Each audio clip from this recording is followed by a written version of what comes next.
badum simale isani naftai kobake echite ko isake safake nalatu nargamu nafkanakake nalatu nargamu nagaa fi ayyaanni gooftaa isiniif haa baay'atu. Obboloonni karaa Free TV na hordofaa jirtanii akkuma beekamu yeroo darbee barnoota mata dureen isaa jaamummaa furaa jedhuuni walii wajjin barachaa akka turre yaadatama. Itti aansuudhaanis obboleessi keenya Phexros kallattii Free TVtiin macaafni qulqulluun maal jedha yookaan achi macaafni qulqulluun maal kan jedhu irratti barnoota walitti fufiinsaa fudhachaa turre jechuudha. Arrasi gooftaan nu gargaaree mata duree biraatiin barnoota kiristaanummaa jedhuun irratti walitti deebinee jirra. Isa kanatti baay'een gammadaa. Yeroo kana keessatti dubbii waaqayyoo akkasiin hirmaattanii sagalee waaqayyootiin akkasiin guutamtanii amantii guutuun qabachuudha. Gooftaa haa galatu. Kanaaf bakka jirtan hundumaatti nagaan koo nagaan jaalalaa nagaan inni Kiristoos keessaa argame isiniif haa baay'atu isiniin jedha. Namoonni na dhageessan hundumtuu nagaan gooftaa isiniif haa baay'atu. Kiristaanummaa isa jedhu kana ilaalutti tun galiin dura mee daqiiqaa muraasaatiif akka gooftaan nu barsiisu namoonni yeroo kamitti haa ta'u kallattii tiibii kanaatiin nu hordoftanii akkasiin na wajjin kadhattaniin barbaada. Gabaabaatti daqiiqaa tokkoof waaqayyotti gammanname. Gooftaa Yesuusitti gammannaa jaalala keef araara keessa guddaa sanaaf maqaa Gooftaa Yesuusiin galanni siif haa ta'u. Ati dhuguma jaalaladha. Jireenya keenya keessatti siin agarreerra. Gammachuu dhugaa waaqayyo abbaa biraa nuuf dhangala'e sana siin of keessatti agarreerra. Kanaaf sitti gammanna yeroo hundaa maqaan kee bara baraan kan kabajame haa ta'u.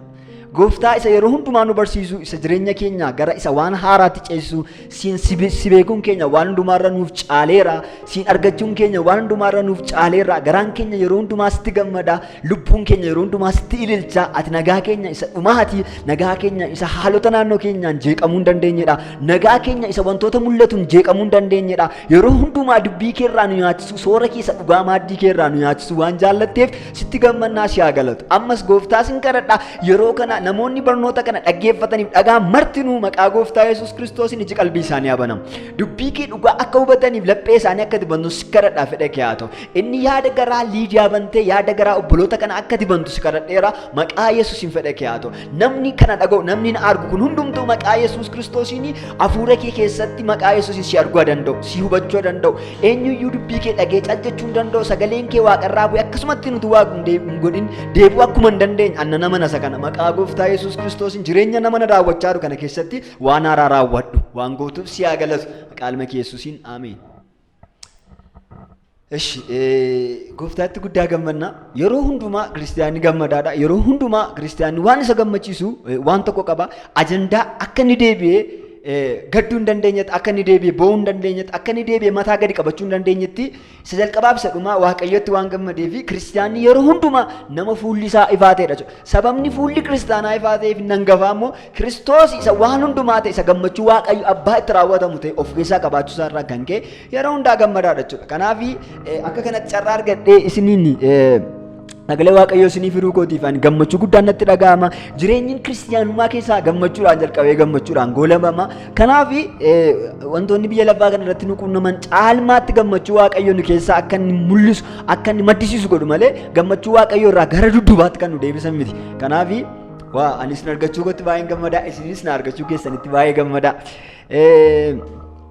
Kiristaanummaa waan jedhu kana utuun ilaalin dura mee macaafa qulqulluu keessaa hojii ergamootaa boqonnaa 2:37 kaasee waan jiru tokkoon isin dubbisuu barbaada. Kutaan kun yaada bal'aa qaba. Yaada baay'ee kruushaalii ta'e qaba. Garuu moor kiristaanni tokko andarstaandingii kiristaanota jaarraa jalqabaa keessaa maal akka ture akkam akka ta'e akka hubatu barbaada. Kanaaf andarstaandingii kana bal'isuuf jecha macaafa qulqulluu keessaa kutaa kana dubbisa. Hojii ergamootaa boqonnaa 2:37 kaasee wanta jiruun isin dubbisuu barbaada. Akkasidha. Namoonnis kana dhagaanii garaan isaanii baqaqee Phexrosiif ergamoota warra kaaniin yaa obboloota nana maal goonu ree jedhan jedha. Kutaa kana gara olii isaatti yoo ilaaltanii naannoo boqonnaa 2 kana gara jalqabaa kaastanii yoo ilaaltanii lallaba Phexros ture. Lallaba Phexros yeroo inni baay'ee lallabaa ture yeroo inni baay'ee seenaa duubee Kiristoosiin yookaan achi Abrahaam irraa qabee Addaam irraa qabee Abrahaam maal akka ta'e maal akka inni hojjete ergii dubbatee kaasee wayii Daawit ergii kaasee seenaa darban hundumaa abdii saba Israa'el keessa dhokfamee ture tokko abdii Abrahaamiif kenname irraa qabee amma Daawitiif abdiin sun jirutti illee abdii kenname dubbatee ergii kee booda Daawit wanta haasee hundumaa fudhate inni garuu amma du'eera reeffi isaallee kun iddoo akkas akkasii awwaalchi isaa iddoo akkas akkasii numa gidduu jira jedhee ergi dubbatee booda wee Kiristoos kana dubbate Kiristoos kun immoo waaqa biraa akka dhufe isin immoo isa kana isa namoota hundumaa gara jireenyaatti geessu kana hin awwaaltanii hin ajjeestanii mukatti fannistanii jedhee ergi dubbatee booda dubbii baay'ee garaa namaa raasuu ergi dubbatee booda yaadi kun dhufa jechuudha namoonni suni rispoonsii gochuu jalqaban jechuudha waan dhagaan irraa rispoonsii kennuu jalqaban jechuudha waan dhagaan irraa rispoonsii gochuu jalqaban jechuudha kiristaanummaan kanaaf inni jalqabaa beeziinsa dhaga'anii waan rispoonsii godhan sana booda waan dhufuudha kiristaanummaan mee itti fufnee dubbisna akkasidha Phexros immoo yaada garaa keessanii geeddaradhaa yaada garaa keessanii geeddaradhaa cubbuun keessan akkasiniif dhiifamuuf tokkoon keessan maqaa Yesuus Kiristoos cuubamaa kennaa hafuura qulqulluu hin fudhattu jedhe gooftaa galatu kanaaf amma kiristaanummaan kutaa lakkoofsuma lama kanarra dhaabannee kiristaanummaa lallabuu dandeenya baay'ee macaafa qulqulluu keenya versii tokko bara jiraata lallabuun hin danda'ama macaafni qulqulluun dubbii nama harkaa dhumu miti riisiin macaafa qulqulluu keessa jiru hundumtuu kiristoosiin kan giddugaleessa godhate bara jiraatan hundumaa lallabuun ni danda'ama haleluuyaa kanatti baay'een gammadaan yeroo baay'ee wangeela dhiisnee wantoota biyya lafaa kana keessa furannee namoota haasofsiisuu namoota kofalchiisuu namoota gammachiisuu yaalla dubbii jalqabaaf dubbii xumuraan ni ta'e gadu macaafa qulqulluu keessaa versiin tokko duwwaan bara jiraatan guutummaa lallabuun ni danda'ama bara jiraatan guutummaa barsiisuu ni danda'ama kanaaf duubeema kiristaanummaa isa jaarraa jalqabaa isa bara ergamoonni biyya lafaarra qaamaan turani yoo ilaallee hojii ergamootaa boqonnaa lama lakkoofsa 37 kanarra wanti jiru qoftiyyuu gaadha maal jedhe egaa maal goonuu jedhan maal jalqaba maal ta'e laphee isaaniitu cabee jedha garaa isaanii baqaqee jedha haleluuyaa dubbii Kiristoos amanuu jechuun dursa laphee namaatti dubbiin Kiristoos bu'u jechuudha haleluuyaa namni dubbiin Kiristoos gaafa laphee isaatti bu'u gaafa isatti bu'u maal ta'a jechuudha rispoonsii kenna jechuudha deebii kenna jechuudha wangeelli dhagaan malee amanuun hin danda'amu jechuudha dhaga'uudhaaf itti lallabamuu qaba ergi itti lallabame lapheen isaanii cabaa jechuudha amma kutaa kanarratti waan agartanii lapheen isaanii baqaqee jira laa kunu namoonni kana dhagaanii garaan isaanii baqaqee jira isa booda maal jedhanii Phexrosii fi maal jedhanii gaafatanii yaa namoota nana yaa obboloota nana maal goonure jedhanii gaafatan jira inni immoo maal jedhan deebisee yaada garaa keessanii geeddaradha yaada garaa keessanii geeddaradha cubbuun keessan immoo akkasiniif dhiifamu maal godhaa akkasiniif dhiifamuuf tokkoon keessan maqaa Yesuus Kiristoositti cuubamaa jedha haleluuyaa waan nama dhibu keessaa moggaasa maqaa kiristaanaa kana wantoota adda addaatiin dhaga'uu dandeessu miidiyaa adda addaatiin dhaga'uu dandeessu bara kiristaanummaamti kun jalqabe keessaa wanti jiru bara sana mootii Qeesaartu bulcha ture gizaatii Roomaa kana achi bittaa biyya Roomaa kana Israa'eliin dabalatee eenyu bulchaa Qeesaartu bulcha ture kanaaf namoonni Qeesaariin kan ta'aniif namoota Qeesaariin kan hin taane ture namooti warra kan Qeesaar kuni maal jedhamu turani maqaan isaanii hordoftoota Qeesaar waan ta'aniif Qeesaariyaanos jedhamanii waamamu turan abbaan isaanii itti waamamni isaanii Qeesaariin ture inni lammaffaan immoo warri jedhanii ergi Kiristoos biyya lafaarra dhufe booda Phexros fa'aa kun ergi lallaba kan lallabanii booda maqaa haaraa dhufe jechuudha maqaa akkamii dhufe warri Kiristoosin fooloo godhan maqaan isaanii Kiristiyaanota jechuu jalqabe Kiristiyaanummaan eessarraa jalqabee faallaa biyya lafaa dhaabachuu irraa jalqabe from the beginning jalqabumarraayyuu faallaa warra kaanii dhaabachuu irraa dhufe haleluuyaa yookaan achi wal danda'u miti kiristaanitiin machaasaalaa dallam biyya lafaa wajjin tooftaa ittiin jiraatan miti tooftaa ittiin wal kunuunsanii wal yoon ansin danda'a ati na danda'e miti kiristaanummaan tiyyuu fayyaansaa faallaa biyya lafaa dhaabachuu irraa dhufe jalqabuma isaayyuu warri hordoftoota Qeesaariyaanos ta'aniif Qeesaariyaanosiin akka gooftaatti waamaniif mootii Qeesaar jechuudha akka gooftaatti waammatanii duuka buutota isaa waan ta'aniif dhimma duuka buutota isaa kana kan itti gaafatamu mootii Qeesaar kana ture waan nama dhibu bara sana maqaan namoota hundumaa galmaa'e maqaan namoota hundumaa barraa'etu galmee Qeesaar kana irratti barreeffama galmee Qeesaar kana irratti barreeffama akkuma kana namni galmee Qeesaar irra hin jirre maqaan isaa maal ta'a biyyicha keessaa hin ajjeefama ture kiristaanummaan jalqaba jaarraa jalqaba akkas jechuudha faallaa dhaabachuudha jechuudha yoone tolereeshinii miti warra kaanii wajjin tolereeshinii miti kana jechuun aayidaa namoota kaanii fudhatanii atis rakkoon na wajjin jiraadhu atis dhugaa dubbachuu irraa dhufe kanaaf Phexros fa'aa ba'asanii dhugaa mul'isuudhaan gaafa isaan wangeelatti lallabanii namoonni sun garaan isaanii baqaqe gaafa garaan isaanii baqaqu maal goonu gaafatan kanaaf deebii gaa tokko deebisee amma jalqabbii kiristaanummaa isinitti muuf waan hin deemuufan kana hundumaa isiniif kaasaa jira maal jedheeni tokko akkasii yaada garaa keessanii geeddaradhaa. Amma cheenii kiristiyaanummaan isin ittiin barbaada.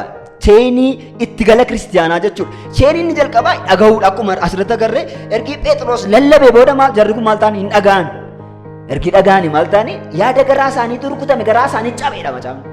Ergi garaan isaanii cabee immoo maal gochuu dhufan? Maal goonu ree? Jechuutti dhufan. Ergi maal goonu ree jechuun yaada garaa isaanii cabeera jechuudha. Wanti sun isaan naaseera jechuudha. Haleluuyaa. Dubbii dhugaa hubannaa guutuudhaan gaafa dubbannu, dubbii dhugaa ija jabina guutuudhaan gaafa dubbannu maaltu ta'a? Yaada garaa namaa cabsa jechuudha. Yaadi nama garaa namaa gaafa cabu maaltu taana? Namni filannoo gaafa ta'a maal ta'u ree egaa argee akkas ta'e. Macaafni qulqulluun fixanii jalqabuudha malee jalqabanii fixuu miti. Fixanii nama ergi karaa kanaa wanta namni gochuu hin dandeenye, wanta namni raawwate ta'uu hin dandeenye, karaa namni raawwate argachuu hin dandeenye itti agarsiisanii kanaaf karaa kana argachuudhaaf maaltu ta'a gaafa inni jedhu dhugaa macaafa qulqulluu namatti himuudha jechuudha.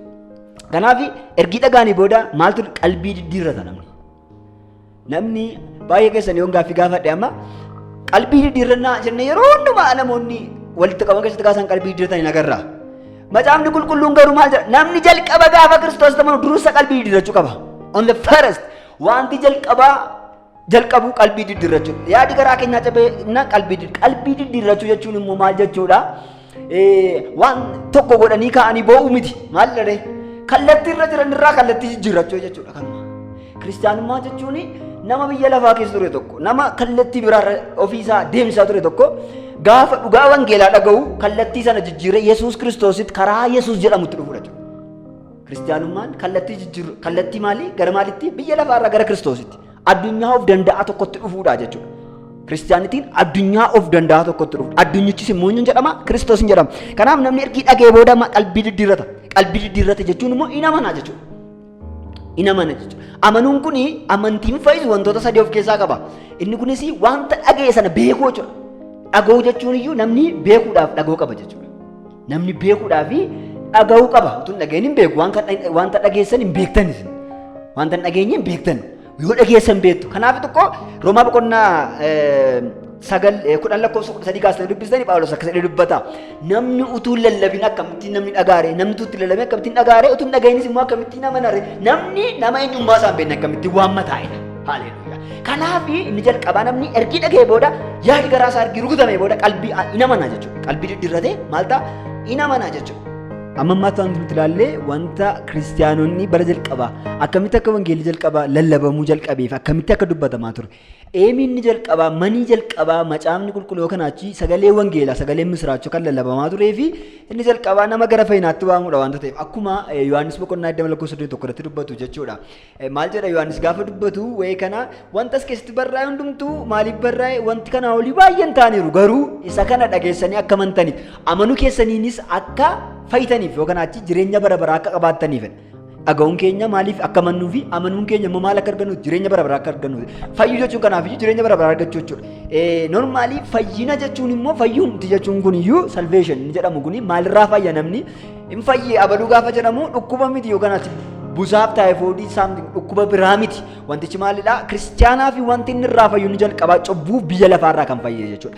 Ekleeshiyaa jedhama cheertiin jalqabaa walitti qabamni jalqabaa ekleeshiyaa jedhanii waamu. Ekleeshiyaa jechuun kuni warreen biyya lafaa keessaa ba'an jechuudha. Igzoo koosmoos jedha afaan Giriikiinsaa warra biyya lafaa keessaa ba'anii jechuudha. Kana jechuun zeegaa biyya lafaa kanaa kan hin taane jechuudha. Kanaaf hiiki kiristiyaanummaa baay'ee gadi fagoof dhoksaa guddaa kan of keessaa qabudha jechuudha. Fayyuu jechuun kiristiyaanota jechuun warra fayyanii kiristaana ta'an jechuudha. Fayyinatu dursa malee kiristaana ta'uun hin dursu. Kanaaf biyya lafaa keessaa ba'uu, cubbuu jalaa ba'uu, aaboo cubbuu jalaa ba'uun maalidha? Wanta dhagaanii amanurraa dhufuudha jechuudha. Kanaaf kiristiyaanonni fayyanii warri fayyan maal ta'an kiristaanota ta'an warri fayyan maal ta'an amantoota ta'an namni ergi fayyee booda kiristaan yoo kutaama kanatti fufnee dubbisne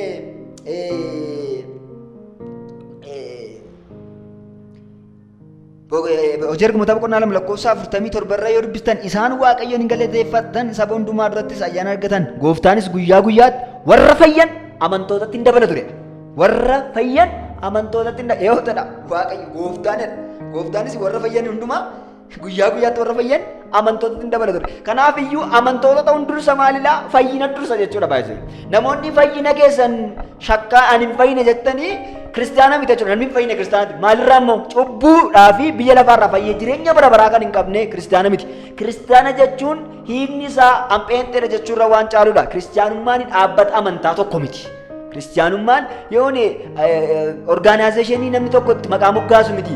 Kiristaanummaan cheerchii galuu miti yookaan achi iddoo tokko baan dhaabbata tokko galuu miti. Kiristaanummaan biyya lafaa keessaa maal ta'uu dha? Ba'uudha.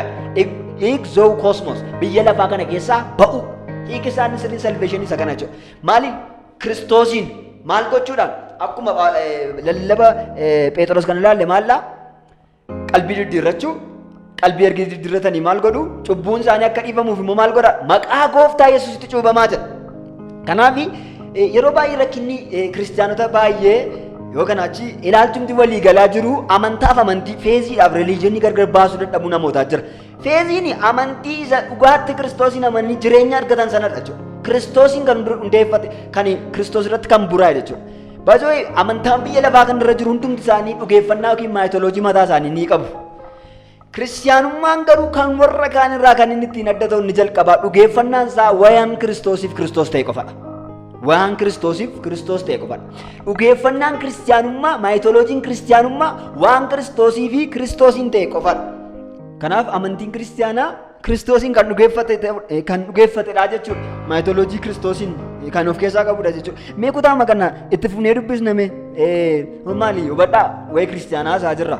Waa'ee kiristaanaa kiristaanummaa isaa jirra waanta ta'eef poointii bal'aa haasoo malla gara fuulduraatti garuu lallaba Phexros guyyaa kana lallabeef dubbii diyaaloogii inni namoota sanaa wajjin gochaa ture gaafa ilaalu ani yeroo hundumaan keessi kun na gammada kiristaana tokkotti kan hin gammadu gaafa dhugaa kan hubadhuudha gaafa jireenya koo dhugaan kun dhangala'uudha.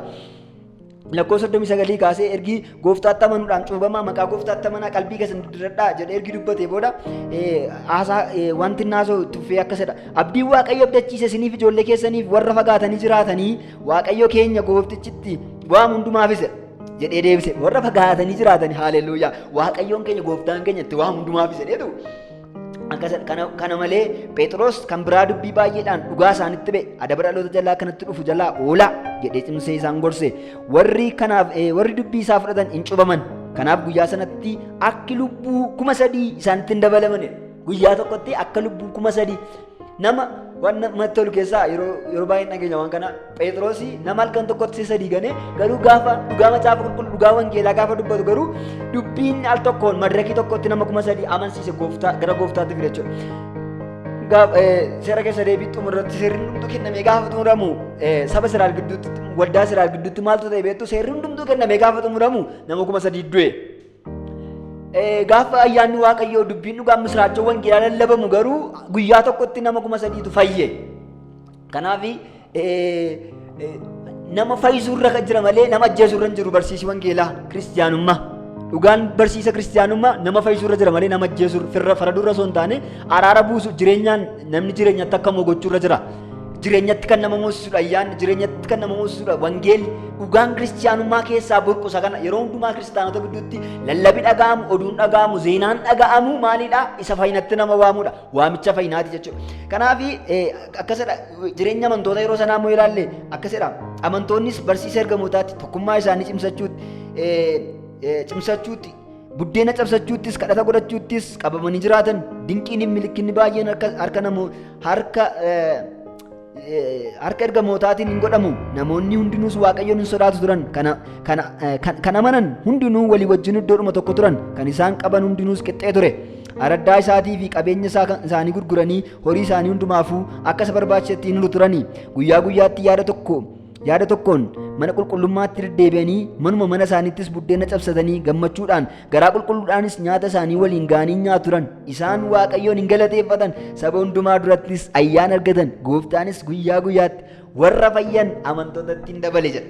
Waan namatti tolu keessaa mee jireenyuma isaanii kana gaafa akkasitti ilaaltan kiristaanonni bara sanaa akka isaanitti jiraatanii ilaal wanti isaan qaban hundillee tokko ture jedha. Namni isaan keessaa dhabee rakkate iyyuu hin jiruudha waan nama dhibu. Namni isaan keessaa dhabee rakkate tuufsanii dubbistan boqonnaa 3 keessatti naasaa namni isaan keessaa rakkatu iyyuu hin jiru ture. Haaleluyyaa. Kanaaf dubbii dhugaatiin warri haaraa lammaffaa dhalatanii warri cuubaman Cuubamuu waan jedhamu kana keessa egaa amma seenaa duubee kiristiyaanaa amma kana ilaalleerra.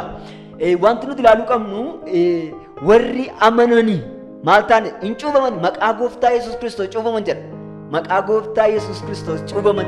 Cuuphaamti kun mataan isaayyuu maalidha jennee yoo ilaalle amma maal jedha Wangeelii Yohaannis boqonnaa 3 lakkoofsa 5 kaastanii yoo dubbistan normaali boqonnaa 3 guutummaa isaa yoo ilaaltanii seenaa namatti tolu tokko haasaa beekaan fariisaa tokko barsiisaan fariisa ta'e tokko Yesuusii wajjin kan maqaan isaa Niqoodimoos jedhamu tokko interviiyuu isaan godhanii agarra. Interviiyuu isaanii kana keessatti wantoota nama dhibanii wantoota hubachuu isaa nama rakkisan akka nama fooniitti akka nama naachuraal maanii ta'e nama addaamummaa jalqabaatiin jiru tokko hubachuun kan itti cimu dubbii jabaa ta'e tokkotu isaan dubbatanii agarra. Dubbichis maalidha? Fariisota keessaa namni Niqoodimoos jedhamu tokko ture inni dura buutuu Yihuudootaa ture jedha. Isa booda dhaqeetu gooftaa Yesuus wajjin haasaa tokko godha. Haasaan inni godhu kana keessatti gooftaa Yesuus akkana jedhaan gooftaadhaan ati akkati gooftaa waaqa biraa waaqayyoon biraa dhufte hin beekna namni yoo waaqayyoo biraa dhufe malee milikkita kana hundumaa gochuu hin danda'u jedhee milikkita inni godheen gooftaa amanuuf yaala. Dinqii inni godheen gooftaa amanuuf yaale. Garuu waan tokko dheen gooftaan deebii inni deebiseen akkas jedheen ilaamee jedheen ennaan dhuguma sitti makana miti namni lammaffaa dhufate malee mootummaa waaqayyootti galuu hin danda'u jedheen. Amma dhimmi amanuu dhimma dinqii milikkita raajeffachuu irra jiru jechuudha. Dhimma Kiristoosiin amanii lammaffaa dhalachuu irra jira malee. Haleluuyaa. Akkasirra amma diyaaloogii isaa wanta ati gootu kun milikkita ati gootu kun hundumtuu ilma waaqayyoo ta'uu kee dhugaa baadhanii. Baay'ee waan namatti tolu keessaa yeroo hundumaa waa'ee Kiristoosii kiristooloojii gaafan ilaalu eenyummaa namummaa Kiristoosiin gaafan ilaalu yeroo hundumaa Israa'eloonni gooftaa Yesuus Kiristoosiin dinqii inni godhuu fi milikkitoota inni godhuu miti kan isaanii gooftaa Yesuus fudhachuu dhiisan. Inni isaan gooftaa Yesuus amanuu dhiisan hin hangafaa maal ture? Ani ilma waaqayyoo ta'uu kana achi waaqayyoo biraan argame ammasiidha gaafa jechuu isaan barbaadan turan. Ati waaqayyoo wajjin qixxeef gootaa dhagaayyuun kaafatu turan jedha. Gaafa yeroo tokko ani abbaa wajjinan ture ani Abrahaamiin duran ture dhagaa lafaa kaasanidha.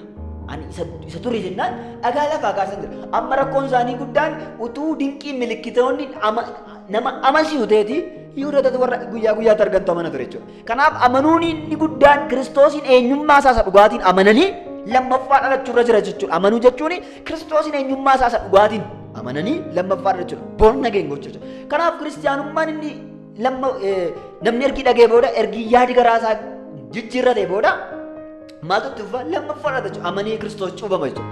Kiristoos dabalamuudhaaf cuubama jechuudha. Namni yeroo tokko tiksii kat godhee namni yeroo akkasitti dubbatu xinnoo anaaf natti hin tolu. Warri cuubamtan jedhanii dubbatu yeroo tokko warri cuubamtan osoo hin taane warri Kiristoositti dabalamuudhaaf cuubamtan jedhama isaan qulqulluun. Cuuphaa Kiristoositti dabalamuudhaaf cuubaman malee cuuphaa xurii dhagna ofii irraa dhiqatanis miti. Araara keetiin aloolee bulaa. Madaa'uun kee madaa koona fayyise argamuun kee lubbuu natti deebise araara keetiin an ba'ee gala araara keetiin an oolee bula madaa'uun kee madaa koona fayyise argamuun kee foonii koona urgeesse.